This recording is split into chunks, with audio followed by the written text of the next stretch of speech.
I talked with Vince McMahon. He was really good to me. He was really good to me, and but I just got this feeling that he did. You know, I put it this way: all the guys from WCW that went to WWE when the acquisition happened.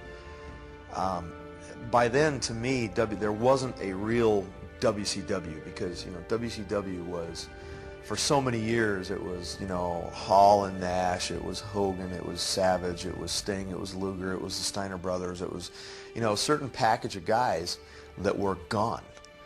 And the package that he had left had dwindled down to about just a small group of guys who really great wrestlers, phenomenal talents, but they weren't with WCW for all these years, and mainstay kind of names and all that. And then I was watching what he was doing storyline wise when he'd have WCW against the WWF and the hostile takeover thing and that whole deal there. I'll never forget Booker T, making his first appearance on their show, and he came into the ring and he's making this big huge fight, and the guys are flying all over the place, and then The Rock comes into the ring, and The Rock is hitting guys, the guys are flying all over the place, and then they come back to back, and then he turns around and they look at each other, and The Rock looks at Booker T and he says, "Who are you?"